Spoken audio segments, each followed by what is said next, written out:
Okay, so I am trying to get here. This is where I wanted to go. So we are looking at inverse functions, lesson 6-1. The object of this lesson right here is for you to be able to find the inverse of a function algebraically, and then be sure you use the proper notation. So we're going to go through the springboard lesson, and it says, okay, so Green's Grass guarantees Green's Grass Guaranteed charges businesses a flat fee of $30 plus $80 per acre for lawn mowing. For residential customers who may have a more limited budget, Jim Green needs to determine the size of a yard he can mow for a particular week. So this is what he currently charges right now.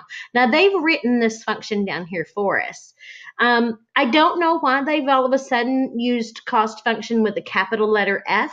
I can't tell you why they've decided to use F, capital letter F, and why they are using this other one over here. If I had written this problem and it had said for me to write a function, then I probably would have gone straight for just reading this $30 plus $80 per acre. I probably would have done the cost for an acre is, the cost depends on the acreage, and I would have used lowercase letters. Like I said, I don't know why they've all of a sudden started using capital letters. But $30 plus the $80 per acre. So that's how I would have written it. So I'm not bothered at all that they let C equal cost, and then they said, okay, the cost function is F. They named it F, I guess, because it's a function. And so the function is dependent on how many acres. So they're giving you dependents. See right here, this is the dependent. This is the dependent variable. This is the independent one. The cost depends on the acreage. And so all they're asking us to do is find out how much of an acre if the fee was $60. Okay, well, they've just given us a Y value. $60 equals 30 plus 80A. So subtract 30 from both sides. I'm trying to write small so I don't run out of room. 80A. Divide both sides by 80. Divide both sides by 80. And we get A is equal to, well, the zeros will cancel out, but you end up with 3/8 of an acre. Okay. If we charge $80, so we're going to do the same thing. 80 equals 30 plus 80A. Subtract 30, subtract 30. We get 50 equals 80A. So you know what has to happen. We have to divide both sides by 80. Divide both sides by 80. The zeros are going to cancel out, and I can mow 5/8 of an acre. All right. For $110, $110 is equal to $30 plus 80A. Subtract 30. Subtract 30. 110 is that, I think that's going to be 80 equals 80A. Divide both sides by 80, and A is equal to 1. Okay, so we did what it asked. Let's see if I can't scoot this down. I have to move this over, change this. To make a profit and still charge a fair price, Jim needs a function to calculate the maximum acreage that he can now mow based on the amount of money a customer is willing to spend. What is the units of the domain and range of the cost function? Okay, well, remember we were doing, let's see, we said the cost was equal to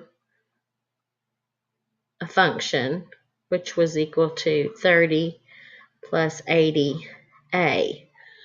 Okay, so this A right here, which is the domain was measured in acres, and the range was this right here. This function of acres was the cost. So that's not really the best word. Cost in dollars. So dollars is what we're looking at. Acreage and dollars. Solve the function in terms for A. So they want us to get A by itself. Okay, that's no big deal. We did that several times above. We subtract 30 from both sides. Just because we can't subtract it doesn't mean that we can't say to subtract it. Okay, so C minus 30, that added to 0, left us 80. Then we divide by 80. Okay, that cancels out.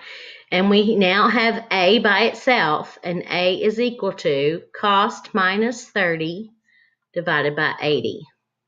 Okay, write the answer equation from item 3 using function notation where G is the acreage function.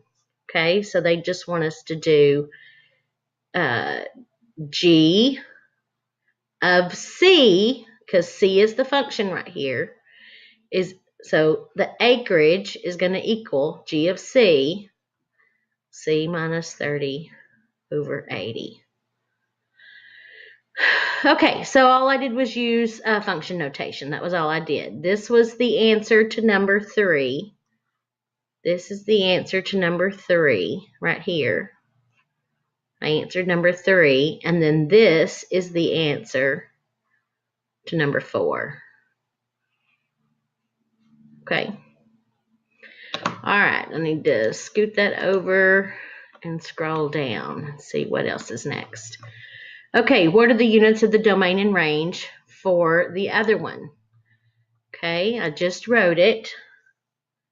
I said G of C is equal to, remember acreage was equal to G of C. I said C minus 30 divided by 80. Okay, so the domain of this one, C right here, C stands for dollars, because we're going to be talking about it's the cost. The cost is dollars. That's the domain.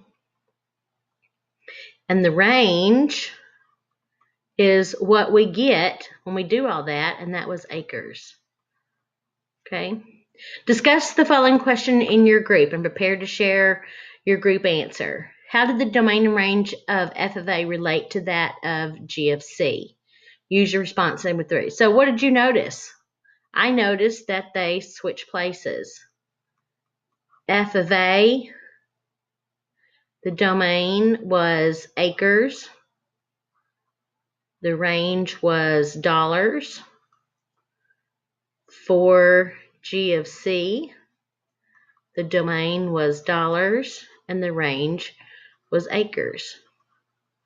So they switched. Use the appropriate functions to evaluate each expression. So here they want us to take the G function, which is this one right here, and evaluate it for 60. So that means they're wanting us to say 60 minus 30 divided by 80. 60 minus 30 is 30. 30 divided by 80, we got 3/8. Okay, what do they want us to say right here? They want us to take that 60, that G of 60, which is 3/8, and plug it into the F function. Okay, remember the F function, we just did G of 60. This is this right here. So now they want us to find F of 3/8. Okay, so F of 3/8 was, oh gosh, I hope I remember. It was $30 plus 80A. And so we are not plugging in A right here. We're plugging in 3/8. Okay, so if we